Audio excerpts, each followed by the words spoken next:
If you have not heard of the Brittney Grinner story that's been around for the past few months, consider yourself fortunate.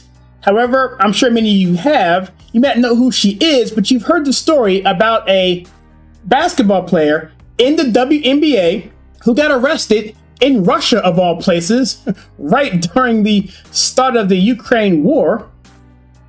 Interesting. For possession of cannabis and potential trafficking. This is an interesting story, not because a WNBA player gets arrested overseas. I mean, who really cares? Particularly about the WNBA and anything that goes on with them, because the WNBA is an organization that nobody watches for the most part. It hasn't ever made a profit. So why are we talking about Brittney Grinner? Is it because she's 209 pounds, 6'9", center from Baylor, two-time gold medalist, and a bunch of accolades to her credit? I don't think so. Because again, no one really follows the WNBA given the numbers. And why are we even setting out a person like Brittney Grinner about getting arrested for something that she clearly did on her own? Why does anybody care?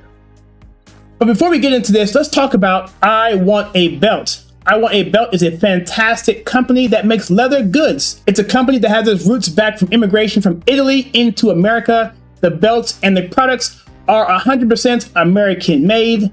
Top quality, highly recommend them. Please check them out. Website and links are below. You see, the reason why we're talking about Brittney Grinner is because, unfortunately, identity politics is a thing. And she identifies as an LGBT, lesbian, a woman of color. I hate using that term, but I use the term that they use. I'll just say a black woman. And she is a player who feels like America somehow has done her wrong because she said that we should stop playing the national anthem at the games, at the WNBA games.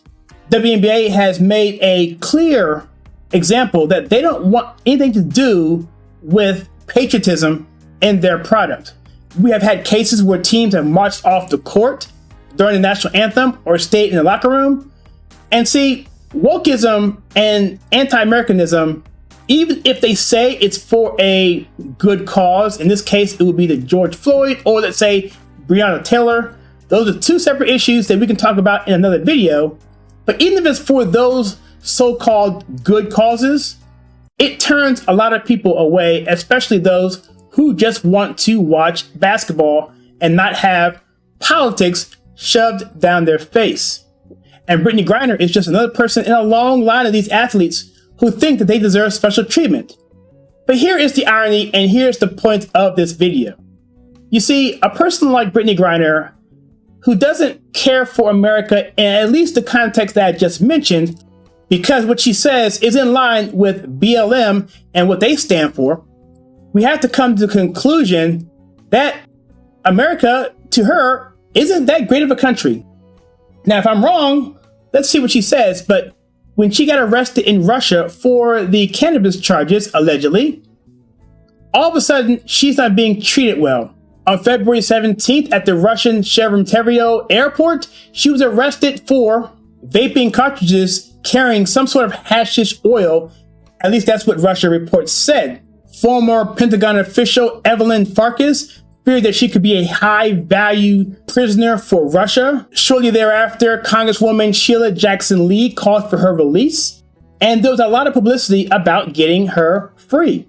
California Democrat Representative John Garamendi said that it would be very difficult to secure her release, which brings me to my point here. Had this happened to Brittney Grinner in America, I submit that this would not have been a big deal at all. That this situation would have been a 48-hour release situation and probation, if that. Charges probably would have been dropped.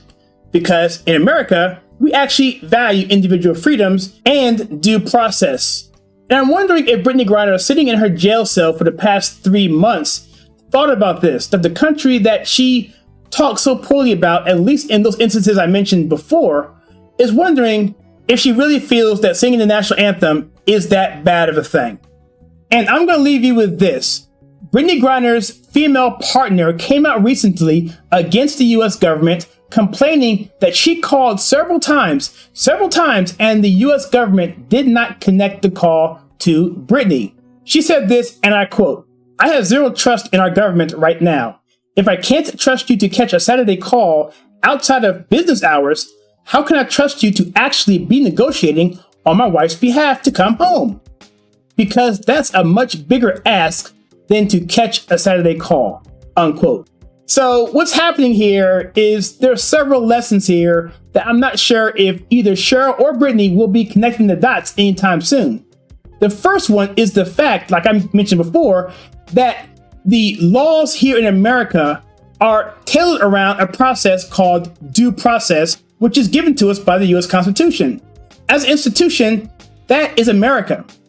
And if this happened in America, she probably would have been out in 24 hours or less, depending on what state she's in. But for a cannabis charge, certainly it would not have been 3 months and ongoing like it is now in Russia. So that alone should allow them to appreciate America a little bit. But the second lesson is that said government of the United States, well, it's the government. And the government, they can't do things very efficiently. So those two lessons, and there's definitely a sermon there somewhere. But again, I don't know if Brittney Griner or Cheryl will get that and be able to figure out what's going on there, because I'm pretty sure their mindset is a lot different than mine in that regard. Now, here's the most curious thing in all of this to me, and that is when Brittney Griner does come back to America, will she actually stand for the flag?